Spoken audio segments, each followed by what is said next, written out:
And welcome everybody back to Power Guy World by Lucas Mega Striker, providing us this really intricate, fun hack that I am abusing save states on.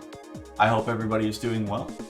We are logging into Zone C. Everything is very meta, very video game character within his own world, living his own thing. In case you need a story recap, I don't even really know. There's integrated memes. I appreciate it. I do. I don't get them. I don't know why Family Guy is a thing. Speaking generally, I never really used to watch a lot of that show, and I don't know why. I find there's quotes I do make that, like, never died that I can't even think of right now, but I know there's ones that I, like, quite enjoy from that. But, like, man, oh man, the show as a whole, personally, it just hit a certain age and was just, like, kind of disgusted by it. I don't know. There's some really suspect things. I won't get, like, super into detail, but I mean, there's like a whole... I was talking to a buddy about this. Like, this is all I'll really say is there was that, like, whole Quagmire, dating show thing or whatever, where he literally roofies someone. It's just like, ha ha ha ha, Quagmire. Anyways, I think it's like, less so that, well, no, it is that kind of thing, but I'm glad my buddy pointed that out, because he's super right. It's definitely one of them, but like, I just started finding it generally obnoxious. Like, obviously he's got a very good point in exactly what I just mentioned, but I don't know, man. Don't get me wrong, I like to think I have the greatest sense of humor, but yeah, like, I don't know, certain things you just feel like you outgrow in a way. Kind of goes back to what I was saying last video, where it's like you kind of watched what you had. And I remember, like, I'm kind of back on it, but I remember I had this point in my life. We had some of the South Park DVDs, right? And it, like, man, that show is really like you just have to subvert all expectations and just really enjoy the ride and just question everything. Kind of like I'm doing this game where random things are showing up and just accept it. It's fun. It is. I really do appreciate the show. I appreciate the writers. I appreciate what they do, how meta they are, how self-aware they are. But there was a time where it's like I was showing it to clearly the wrong people in the wrong context. I won't get into, and they were people very, very close to me, and it was just some of the content from the show I felt very responsible for having exposed someone with you know, some issues related to the content too, and I felt sick to my stomach for like a day or two, and I know that goes against everything I said, and I remember I was getting at a point where I was getting rid of a bunch of my stuff to just kind of get rid of things, and I had this excellent, like, tech guy working on, like, I think I had him, like, doing all sorts of things, and he would get me lines in on awesome things, like, brand new, Wii U Pro controllers. I remember he just had, like, 2 of them, and he gave me for, like, $15 a piece.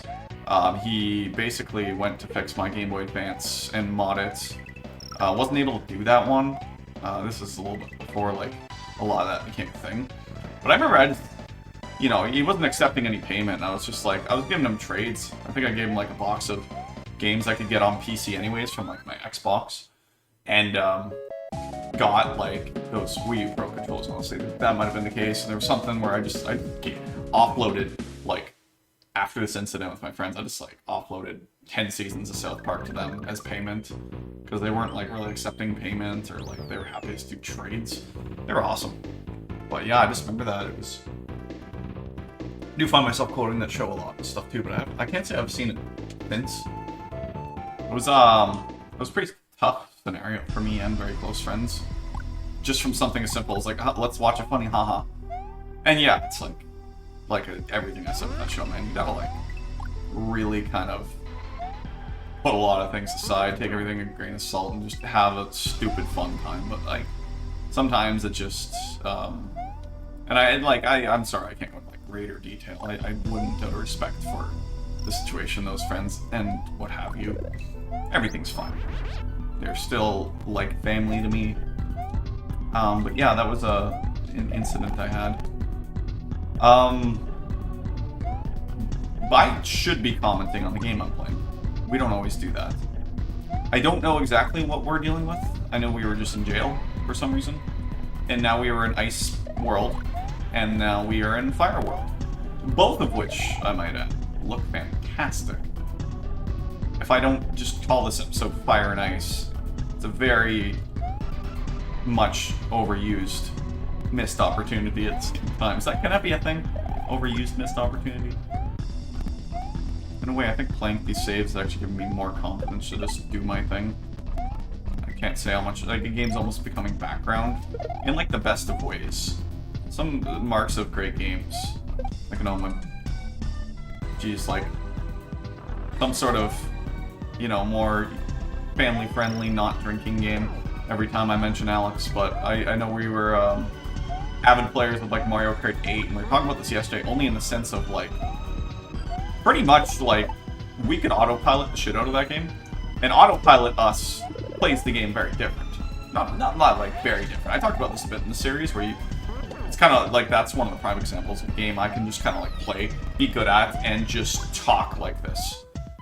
And that's kind of where this is, like, when I get a good Mario, or just Super Mario World itself, you name it, like, I can just autopilot game. Which, unfortunately, has the side effect of not really retaining... I should be a little more... accept some of these losses. Has the bad side effect of not necessarily remembering things nearly as well. But it works out quite well, it seems. Just, it's nice, like, that's what I'm here for. I'm here for just that ability to play something with familiarity that I can just autopilot. Like, in a way. And hopefully, considering it's a brand new thing I have not played, like this hack that took a lot of work, comment on some of the things that I noticed, right? And I don't think in this case, like, this area in particular doesn't necessarily remind me of anything. Like, at most, it's more like the end of Contra, I think. It's Contra or Super Contra? Mind you, I played the arcade ones, where, like, you get the alienic, that's a word, right? Part that has all, like, the veiny grounds and stuff, and all the dang literal aliens start, like, sprout from the ceiling at the end. It's a fun part. I think we've powered through 2 levels already. It might be a shorter one, but yeah, just kind of introspective episode. Have a fun time. I see now, because we're like Fire and Ice. Way too cool. Burned to the ground. Cue Nickelback, apparently. Chill Out District. Both fun levels. Okay. Way too cool. Next time, alright, folks? Hope you all have a good one. Remember just to take things lighthearted wherever you can. Lighthearted, cool-hearted, if you will. Hot-hearted? That's not a thing. Hot-footed. Hot-footed trouble when the game gets difficult. You see what I'm saying?